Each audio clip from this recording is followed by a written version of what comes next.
আসসালামু আলাইকুম প্রিয় দর্শক, চাইতায় আপনাদের সকলকে আমন্ত্রণ জানাচ্ছি। দীপুচন্দ্র দাস, হয়তো এই নামটি শুনে আপনাদের অনেকেরই ভালো লাগে না এখন আর, যে আরে ভাই দীপুচন্দ্র দাসকে তো হত্যা করা হয়েছে, কেউ কেউ বলেন আবার শহীদ হয়ে গেছেন, তো অনেক কিছু ঘটেছে, এটা নিয়ে আর শুনতে চাই না, বুঝতে চাই না, দরকার নেই। এটা তো আমরা জানি কি ঘটেছে। হ্যাঁ, আমরা জানি, আমরা আরেকটু জানার চেষ্টা করি। আমি সোশ্যাল মিডিয়া থেকে পুরোপুরি বাইরে থাকলেও ইউটিউবটি চালু ছিল, আমি বিভিন্ন ভিডিওস দেখেছি, সংবাদ শুনেছি, দেখেছি। দীপুচন্দ্র দাসকে নিয়ে খুবই হতাশ আমি যে দুই তিনটা পক্ষ এখানে দাঁড়িয়ে গেছে।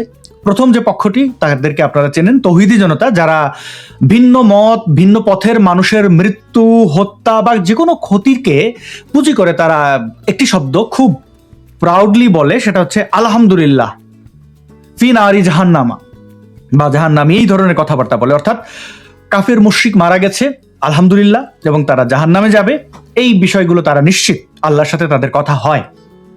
তো এই পক্ষ উল্লাস করেছে, এবং আরেক পক্ষ ছিল মডারেট মুসলিম, তারা ইনিয়ে বিনিয়ে বলার চেষ্টা করেছেন এই হত্যা ইসলাম সাপোর্ট করে না, এইভাবে আসলে একটা জলযন্ত্র মানুষকে পুড়িয়ে মারা হলো, এতে তো আমাদের ইসলামের বদনাম হবে। আরেকটা পক্ষ বাঙ্গু সেকুলার, তারা বলার চেষ্টা করলো যে দীপুচন্দ্র দাস ইসলামে আঘাত দেয়নি, তাই তাকে হত্যা করা ঠিক হয়নি। মানে ভাবটা এমন যে দীপুচন্দ্র দাস বা এরকম কেউ যদি ইসলাম বা কোনো ধর্মে আঘাত দেয় তাহলে তাকে হত্যা করা ঠিক আছে, মানে ভিকটিম ব্লেমিং। ভাবুন, এই তিন শ্রেণীর মধ্যে আপনি কোনো পার্থক্য খুঁজে পাচ্ছেন? এরা তিন পক্ষই ভয়ঙ্কর। কেউ ভিকটিম ব্লেমিং করছে, কেউ সরাসরি ভিকটিমকে ব্লেম না করলেও যে তাকে হত্যার কারণে বা তার ক্ষতি করার কারণে কি কি তাদের ক্ষতি হয়েছে, অর্থাৎ এই মডারেট মুসলিমদের, সেটি নিয়ে তারা সরব। আরেক পক্ষ তো আলহামদুলিল্লাহ, সবকিছুতে ও ইসলামিক, সোহান আল্লাহ, আলহামদুলিল্লাহ। তো এই তিন পক্ষের বাইরের যে পক্ষ, তাদের মধ্যে মনুষ্যত্ব আছে বলে আমি মনে করি। অর্থাৎ আমরা যারা সাধারণ মানুষ, আমরা আসলে এই ধরনের অধিকার খর্ব, মানুষের জীবন কেড়ে নেওয়া এবং তার জীবনে ব্যাঘাত ঘটায়, এগুলোর নিন্দা জানাই। এই কাজগুলো আমরা নিজেরা ব্যক্তি জীবনে করি না, অন্য কেউ করলে তার তীব্র নিন্দা জানাই, এবং সেই নিন্দা থেকে আমরা একটু আবার ভাবার চেষ্টা করি দীপুচন্দ্র দাস তিনি আসলে কি ছিলেন, তার সাথে কি ঘটেছে। তিনি কি ছিলেন আপনারা জানেন, একজন গার্মেন্ট কর্মী, এবং তিনি সেখানে পদোন্নতি পেয়েছিলেন, সুপারভাইজার টাইপের কিছু একটা হয়েছিলেন। এই তার যারা কম্পিটিটর ছিল, তার যারা কলিগ, তারা চিন্তা করলো আরে একে তো কর্মসংস্থানে কোনোভাবে আমরা দমিয়ে রাখতে পারছি না, সে নিজ যোগ্যতা এগিয়ে যাচ্ছে, তাই তাকে ইসলামিক মব লেলিয়ে দেওয়াটা উপযুক্ত হবে। ধর্মে আঘাত দিয়েছে বলে কিছু মব লেলিয়ে দিল, এবং তাকে তৌহিদি জনতাদের ধর্ম কি, তাদের বিশ্বাস কি, তাদের অবস্থান কি, তাদের মাথা, তাদের লেবাস, এগুলো সবই স্পষ্ট করে তারা আসলে কারা। এইসব ভিডিও আমরা দেখেছি, সেই বিভৎস ভিডিও আমি আর দেখতে চাই না, আপনাদেরও দেখাতে চাই না। খুবই খারাপ সময় আমি ভিডিওগুলো দেখতে হয়েছে। আমি তখন অ্যাক্টিভিজমে থাকলে আমি অনেক কিছু হয়তো করে ফেলতাম। অতীতে আমি অনেকবার ভারতে, বাংলাদেশে থাকা অবস্থায় ভালনারেবল সিচুয়েশন ছিলাম, তখন দেখেছেন অনেকবার কোরআন ছেড়েছি, অনেক কিছু করেছি। আমি এই কাজগুলোর পুনরাবৃত্তি করতে চাই না, কারণ কোনো নিরপরাধ মানুষকে আমি আঘাত দিতে চাই না, যে কিনা আসলে এই ধর্মীয় সন্ত্রাসের সাথে যুক্ত নয়। তার বিশ্বাসের সাথে যদি ধর্মীয় সন্ত্রাসীদের বিশ্বাস মিলেও যায়, ওই একই পাল্লায় সবাইকে আমি মাপতে চাই না। তো প্রিয় বন্ধুগণ, এই যে দীপুচন্দ্র দাসের ব্যাপারে ভিকটিম ব্লেমিং করা হলো, তিনি ধর্মে আঘাত দেন নাই, তাই তাকে হত্যা করা ঠিক না, এই বাঙ্গু সেকুলারদের ব্যাপারে একটু কথা বলি। দেখুন, ধর্মে আঘাত দিল কি দিল না, এটা তো আপেক্ষিক। ধর্মীয় অনুভূতিতে আঘাত বিষয়টাই তো আপেক্ষিক। এই সাধারণ বিষয়টি এই বাঙ্গু সেকুলারদের কেন মাথায় আসে না? আমি একটু উদাহরণ দিচ্ছি। ধর্মে আঘাত বলতে যে বিষয়টি বোঝায়, সেটি মুসলমানদের মধ্যে যারা যে স্তরগুলো রয়েছে সেখানে আসলে ভ্যারি করে। যেমন কেউ যদি ইসলাম ধর্ম জানেন, বোঝেন, তার কাছে ধর্মীয় অনুভূতিতে আঘাত একরকম। আবার যিনি প্র্যাকটিসিং মুসলিম কিন্তু ইসলাম জানেন না, তার কাছে ধর্মীয় অনুভূতিতে আঘাতের সংজ্ঞা আবার অন্যরকম। আবার যিনি আহমেদিয়া বা শিয়া বাংলাদেশে রয়েছেন, বা মাজারপন্থী যাদেরকে বলা হয়, অর্থাৎ উদারপন্থী মুসলমান যারা রয়েছেন, তাদের কাছে ধর্মীয় অনুভূতিতে আঘাত আরেক বিষয়।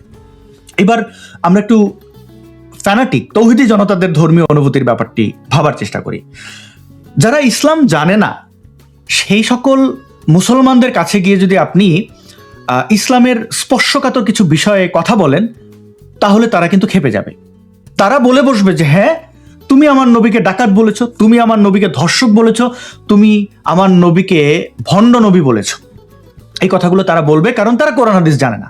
আবার কোরআন হাদিস পড়েছেন, সিরাত গ্রন্থ পড়েছেন এমন একজন মুসলমানের কাছে গিয়ে যদি আপনি এই একই কথাই বলেন, তাহলে তিনি কিন্তু এই বিষয়ে তার ভিন্ন ব্যাখ্যা দেবেন, কিন্তু তিনি মনে করবেন না আমার নবীকে ডাকাত বা ধর্ষক বলা হয়েছে। কারণ 1400 বছর আগের ইসলামের 1400 বছর বা 1200 বছর বা 1100 বছর আগে লিপিবদ্ধ করা যে ব্যাখ্যাগুলো ইসলামের রয়েছে, সেগুলো আসলে যারা ইসলাম জানে না তাদের কাছে খুবই ভয়ঙ্কর মনে হবে। তাদের কাছে মনে হবে তাদের নবীকে, তাদের আল্লাহকে অপমান অপদস্থ করা হয়েছে। তো বুঝলেন, ধর্মীয় অনুভূতিতে আঘাত আসলে আপেক্ষিক, এক একজনের কাছে এক এক রকম। আপনি যদি আহমেদী সম্প্রদায়ের কাছে গিয়ে জিহাদ সম্পর্কে বলেন, তারা বলবে যে না, আমরা জিহাদ টিহাদে বিশ্বাস করি না। আপনি যদি তাদেরকে বলেন নাস্তিকদের কল্লা ফেলে দিতে হবে, তারা বলবে যে না, আমরা সহাবস্থানে বিশ্বাস করি। তো এরকম পার্থক্য তৈরি হয়। এবার আপনি যদি একটু মডারেট মুসলমানদের কাছে যান, তাহলে দেখবেন যে তারা আসলে না ঘাটকা, তারা ইসলামও জানে না, জানার চেষ্টাও করে না, বোঝার চেষ্টাও করে না। তারা কোরআন হাদিসের ব্যাখ্যাকেও নিজের মতো করে তৈরি করে, আবার ফ্যানাটিকদেরকেও তারা ইনিয়ে বিনিয়ে অন্যভাবে নেওয়ার চেষ্টা করে। এবার এই যে বাঙ্গু এলিট যারা রয়েছে, বাঙ্গু অনেকে প্রগতিশীল দাবি করে, তাদের অবস্থা কি? তারা মডারেটদের চেয়েও মূর্খ। তাদের কোনো কিছুরই জানার দরকার নেই, একটা ব্যাখ্যা এনে তারা বিভিন্ন ইসলাম শান্তির ধর্ম, পৃথিবীর কোনো ধর্ম অশান্তির কথা বলে না, পৃথিবীতে আসলে যত সকল হানাহানি হয়েছে এগুলো আসলে ধর্ম দ্বারা যারা বিভ্রান্ত তাদের দ্বারা হয়েছে। সহজ বিষয়টা জানে না, পৃথিবীতে সবচেয়ে বেশি মানুষ মারা গেছে ধর্মীয় যুদ্ধে, একে অন্যকে এই বিশ্বাসের ভিন্নতার কারণে হত্যা করেছে। এখানে সুস্পষ্টভাবে একটা কথাই বলতে হবে, দীপু চন্দ্র দাসের দায় কি? কোনো দায় নেই। সে যদি নবী মোহাম্মদ, যীশু খ্রিস্ট, কৃষ্ণকে সারা দিনও গালাগালি করে, বাংলাদেশের বা অন্য কোনো ব্যক্তির অধিকার নেই তাকে একটা থাপ্পড় দেওয়ার। কোনোভাবে বাংলাদেশের কোনো অপরাধের জন্য, এমনকি কেউ ধর্ষণ করলেও আপনি তাকে গিয়ে গায়ে হাত তোলার অধিকার রাখেন না। দেশে আইন আদালত আছে। এবার হচ্ছে আইনের বিষয়টা, আইন কি করছে আমরা একটু দেখব। দীপুচন্দ্র দাসের বিষয়ে কিছু তথ্য উপাত্ত তো আপনাদের আমি তুলে ধরবই। তো আমাদের পার্থক্যগুলো বুঝতে পেরেছেন? ফান্ডামেন্টাল কোন জায়গায় আমরা পিছিয়ে আছি? আমরা এখনো খুঁজছি দীপুচন্দ্র দাস ধর্মে আঘাত দেয় নাই, তার মানে তাকে মেরে ফেলা ঠিক হয় নাই। আবার ওই যে ধর্মীয় অনুভূতি বিষয়টা এক একজনের কাছে এক এক রকম, বাঙ্গু সেকুলাররা এক এক রকম ভণ্ডামি করে যাচ্ছে। এই ভণ্ডতরদের ভেতরে আমরা কিন্তু প্রতিনিয়ত দীপুচন্দ্র দাসদেরকে হারাচ্ছি। দীপুচন্দ্র দাস একা এই বিভৎসতার শিকার হননি, এর আগে অনেকেই হয়েছেন। এবার আরেকটা প্রশ্ন থাকতে পারে, দীপুচন্দ্র দাস নামটা শুনেই তিনি হিন্দু ধর্মাবলম্বী, এই জন্য তাকে হত্যা করা হয়েছে কিনা? আমরা ইন্ডিয়ান মিডিয়ার গুলোর মধ্যে অনেকগুলোকে দেখেছি, বলেছে তারা অনেকটা হাইলাইট করেছে যে দীপুচন্দ্র দাস হিন্দু, তাই তাকে মেরে ফেলা হয়েছে। বাংলাদেশে কি এই ঘটনা এইভাবেই ঘটেছে যে হিন্দু হলেই মেরে ফেলা হয়? না, ব্যাপারটা এরকম নয়, একটু ভিন্ন। বোঝার চেষ্টা করি। দেখুন, দীপুচন্দ্র দাস এরকম তৌহিদি জনতাদের হাতে হত্যার শিকার হয়েছেন ব্যাপারটি এমন নয়। এর কয়েক মাস আগেই তো আপনারা দেখেছেন কবর থেকে, মাজার থেকে লাশ তুলে মৃত ব্যক্তিকে পুড়িয়ে দেওয়া হয়েছে। তিনি উদারপন্থী মুসলমান ছিলেন। বাংলাদেশে অনেক ব্লগারদেরকে রাস্তায় ফেলে নৃশংসভাবে হত্যা করা হয়েছে, তাদের মধ্যে অনেকে এক্স মুসলিম ছিলেন। তো হত্যা করার ধরন আসলে ভিন্ন, হত্যাকারীরাও ভিন্ন। তবে এখানে হিন্দু হওয়াটা কি কোনো আসলে ভূমিকা রাখে? হ্যাঁ, বড় একটি ভূমিকা রাখে। হিন্দু হওয়ার কারণেই দীপুচন্দ্র দাস হত্যার শিকার হয়েছেন, এটি আমি মনে করি এটি প্রাথমিক কারণ। এটা বোঝার জন্য আপনাকে এই তৌহিদি জনতাদের মনস্তত্ত্ব বুঝতে হবে। আপনি যদি কোথাও গিয়ে বলেন যে একজন হিন্দু ব্যক্তি তাদের নবী, তাদের আল্লাহকে নিয়ে কটু মন্তব্য করেছে, তাহলে এক বাক্যে তারা এটিকে বিশ্বাস করে নেবে, মেনে নেবে। এর কারণ এই উগ্রপন্থী মুসলমানরা মনে করে যে হিন্দু বা বিধর্মী, তারা অমুসলিমদেরকে বিধর্মী মনে করে, তো অমুসলিমরা ইসলামের শত্রু। এখানে ফুল স্টপ। তারা এটা মনে করে যেহেতু ইসলামের শত্রু, সেহেতু ইসলামের সকল বিষয়ে তারা বিরোধিতা করবে, তারা আল্লাহ নবীকে নিয়ে কটূক্তি করবে। যেহেতু দীপুচন্দ্র দাসের বিরুদ্ধে গুজব ছড়ানো হয়েছে তিনি ধর্মে আঘাত দিয়েছেন এবং তার নামটি দীপুচন্দ্র দাস, তাই তৌহিদি জনতারা এক বাক্যে এটা কোরআনের একটা বাণী হিসেবে ধরেই নিয়েছে যে দীপুচন্দ্র দাস এই অপরাধ করেছে। কোনো জিজ্ঞাসার কোনো জানাশোনার প্রয়োজন নেই। এখানে যদি মোহাম্মদ দীপু হতেন তাহলে তাকে গিয়ে জিজ্ঞেস করা হতো, এই তুই কি নাস্তিক হয়ে গেছোস, বা তাকে প্রাথমিক একটা সুযোগ দেওয়া হতো আত্মপক্ষ সমর্থনের। দীপুচন্দ্র দাসদের বেলায় এটা মোটেও ঘটে না। এরকম লিঞ্চিং বাংলাদেশে যারা হিন্দুরা রয়েছেন তারা শিকার হয়েছেন কিনা আপনার ব্যক্তি জীবনে, অন্ততপক্ষে এই ইউনুস রেজিমে আপনারা সেটা কমেন্ট করে জানাতে পারেন। তো দীপুচন্দ্র দাসের ধর্মীয় বিশ্বাস অবিশ্বাস নিয়ে যে অবস্থান, সেটির কারণে তিনি যে এই নৃশংসতার শিকার হয়েছেন সেটি আমাদের বুঝতে বাকি থাকে না। কেন আপনার মনে হতে পারে যে ধর্মীয় ভিন্নতার কারণেই তৌহিদি জনতার এরকম মনে কেন করে? সেই তৌহিদি জনতার বিশ্বাস অনুযায়ী কয়েকটি প্রশ্ন করি। প্রিয় মুসলমান ভাই, আপনাকে যদি বলা হয় শ্রী রামচন্দ্রের বিরুদ্ধে আপনি কোনো কথা বলতে পারবেন না, আপনি শ্রীকৃষ্ণের বিরুদ্ধে কোনো কথা বলতে পারবেন না, বা আপনি ইহুদিদের বিরুদ্ধে কোনো কথা বলতে পারবেন না, ইহুদিদের ধর্মীয় পুস্তক নিয়ে আপনি কোনো মাথা ব্যথা দেখাতে পারবেন না, কারণ আপনি মুসলমান।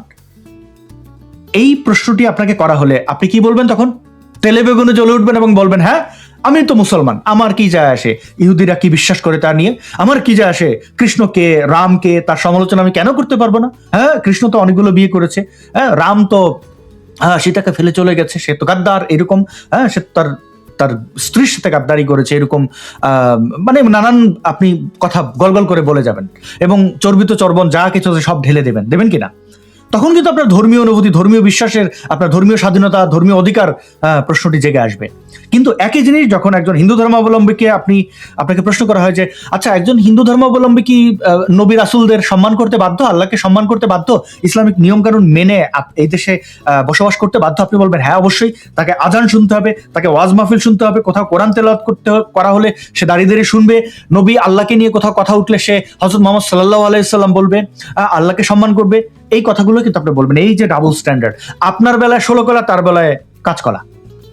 বুঝতে পেরেছেন তৌহিদি জনতারা কেন হিন্দু হলেই তাকে শত্রু মনে করে? এবং এটা শুধু তৌহিদি জনতারা মনে করেন, এটা রাষ্ট্র মনে করে। এই বাংলাদেশে আপনি কোনো হিন্দু ধর্মাবলম্বী বা হিন্দু নামে আসা কোনো প্রেসিডেন্ট পেয়েছেন, কোনো প্রধানমন্ত্রী পেয়েছেন, কোনো গুরুত্বপূর্ণ মন্ত্রী পেয়েছেন? পাননি। স্বাধীনতার এই 54-55 বছর পরে এসেও আপনি এটা পাননি, পাবেন না।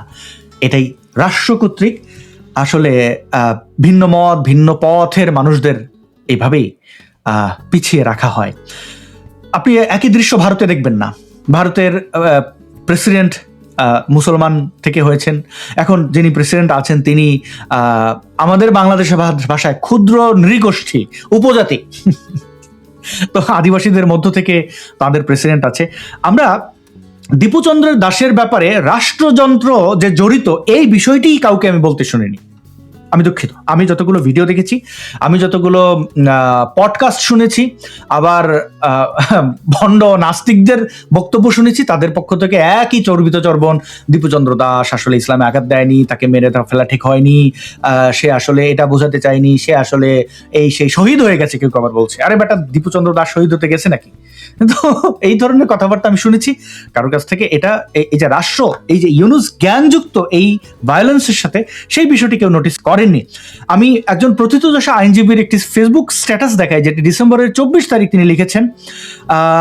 ব্যারিস্টার জ্যোতির্ময় বড়ুয়া, তাকে অনেকেই আপনারা চেনেন, যারা চেনেন না তার ব্যাপারে একটু জেনে নেবেন। তো তিনি লিখেছেন, দীপুচন্দ্র দাসকে স্থানীয় থানায় যে সকল পুলিশ সদস্য তথাকথিত তৌহিদি জনতার হাতে খুন করার জন্য তুলে দিল, তারাও খুনের সহযোগী, তাদেরও খুনের সহযোগী হিসাবে বিচার করতে হবে।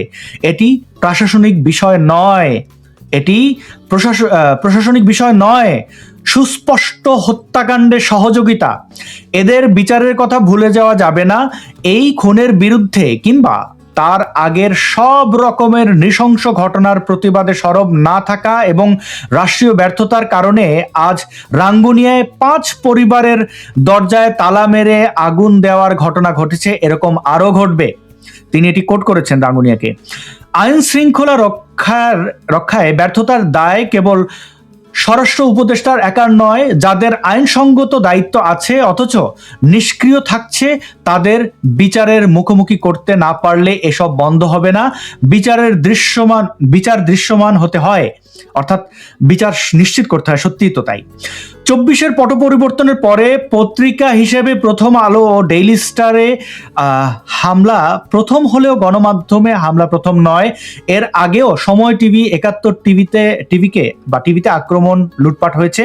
71 টিভিতে মোট 4 দফায় আগুন দেওয়া হয়েছে। যেসব সাংবাদিক আটকা পড়েছিলেন তাদের পাশের ভবনের ছাদে উঠে তারা পাশের ভবনের ছাদে গিয়ে লুকিয়ে থাকতে বাধ্য হয়েছিলেন। সেসব নতুন নতুন উসিলায় পাশ কাটিয়েছে এই ইউনূস সরকার, মবক্রেসি সরকার। এখনো একই প্রক্রিয়া। আইনে কোনো কাজ করার কথা থাকলে সেটি না করাও অপরাধের মধ্যে পড়ে। তো perform situationary duty, obsession to perform situationary duty. আমি দুঃখিত, আমার স্ক্রিনটি অনেক দূরে, এখানে আমি স্ক্রিনে পড়ছি ল্যাপটপে। তাই কেবল কথায় চিরে ভিজবে না, আজ নয় কাল মুখোমুখি হতে হবে। এটি ব্যারিস্টার জ্যোতির্ময় বড়ুয়ার মূল্যায়ন। এবং এখানে এই ঘটনাগুলো যে দীপুচন্দ্র শুধু দাস নন, আরো অনেকের সাথে ঘটেছে। দেখুন এখানে একটা লেখা রয়েছে, আমি অনেক দূরে স্ক্রিন পড়তে পারবো না, এখানে ক্যাপশনে কি রয়েছে, তবে খোকন দাসকে পেট্রোল ঢেলে পুড়িয়ে হত্যার চেষ্টা। এখানে আরো একটু কিছু ক্যাপশন লেখা রয়েছে। আমি আবারও বলি, আমার ওই যে স্ক্রিনটা বড়, যেটা দেখে আমি পড়ি, সেটি আমি দেখতে পাচ্ছি না, অনেক দূরে, আর আমার সেটআপ বদলেছে, তো ছোট স্ক্রিনে এটি দেখা যাচ্ছে না। প্রিয় বন্ধুগণ, এরকম ঘটনা অনেকগুলো ঘটেছে। আমি অনেক কিছু সংগ্রহে রাখার চেষ্টা করেছি, অনেক কিছু রাখিনি। এবার এই মবরা কারা, তাদের কথা একটু শুনুন তো। আমরা কিন্তু পুড়িয়ে দিয়েছিলাম, এসআই সন্তুষ্টি কিন্তু আমরা জ্বালিয়ে দিয়েছিলাম। আপনি আসছেন, ঠিক আছে। আমি হবিগঞ্জ জেলার প্রধান সমন্বয়ক ছিলাম, আমি বৈষম্য ছাত্র হবিগঞ্জের বর্তমান সেক্রেটারি। আমরা বানিয়াচংয়ে তানাকে পুড়িয়েছিলাম, আমাদের প্রতিবাদে আমাদের ভাই 9 জনকে হত্যা করা হয়েছিল। এই হবিগঞ্জের ছেলে আমরা এখানে দাঁড়ায় আছি। বানিয়াচং আমরা তানা কিন্তু পুড়িয়ে দিয়েছিলাম, এসআই সন্তুষ্টি কিন্তু আমরা জ্বালিয়ে দিয়েছিলাম। আপনি আসছেন, ঠিক আছে। আমি হবিগঞ্জ জেলার প্রধান সমন্বয়ক ছিলাম, আমি বৈষম্য ছাত্র হবিগঞ্জের বর্তমান সেক্রেটারি। আমরা বানিয়াচংয়ে তানাকে পুড়িয়েছিলাম, আমাদের প্রতিবাদে আমাদের ভাই 9 জনকে হত্যা করা হয়েছিল। প্রিয় বন্ধুগণ, দেখতে পাচ্ছেন এখানে একজন মব সন্ত্রাসী, তিনি হবিগঞ্জের প্রধান সমন্বয়ক, তিনি তার পরিচয়টি দিচ্ছেন এবং তিনি বসে আছেন থানায় এবং পুলিশের সামনে বলছেন তিনি সন্তোষ নামক একজন পুলিশের সাব ইন্সপেক্টর, তিনি সহ তারা পুড়িয়ে হত্যা করেছেন এবং বানিয়াচং পুলিশ ফাঁড়ি তিনি পুড়িয়ে দিয়েছেন। বুক তাপরে এই কথাগুলো বলছেন এবং আমাদের পুলিশরা বসে বসে শুনছেন। আমরা একটু ইউনূস গ্যাংয়ের বিষয়টি ভাবার চেষ্টা করি। পুলিশ কেন শুনছে? কারণ এই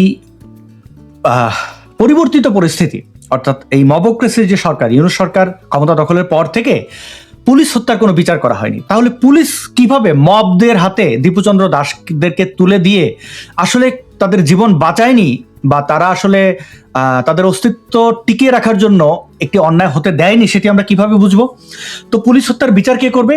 রাষ্ট্র করবে, সরকার করবে। কিন্তু যেহেতু এই জুলাই সন্ত্রাসীরা এই কাজটি ঘটিয়েছে এবং জুলাই সন্ত্রাসীদের দ্বারা ডক্টর মোহাম্মদ ইউনূস এই ক্ষমতা দখল করেছে, তাই সে এই জুলাই সন্ত্রাসীদের বিচার করবে না, এটাই তো স্বাভাবিক। এবং এই হবিগঞ্জের প্রধান সমন্বয়কের কথাবার্তার সাথে হাদি, যে তার আমি বলবো হাদি হত্যাটি হয়েছে ইউনূস সরকার দ্বারা, জামাত ইসলাম করিয়েছে।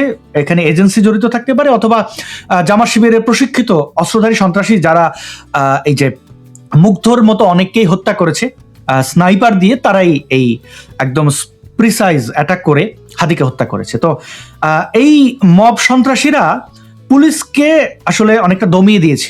পুলিশ তার স্বাধীনভাবে যে কাজ করার ক্ষমতা সেটি হারিয়ে ফেলেছে।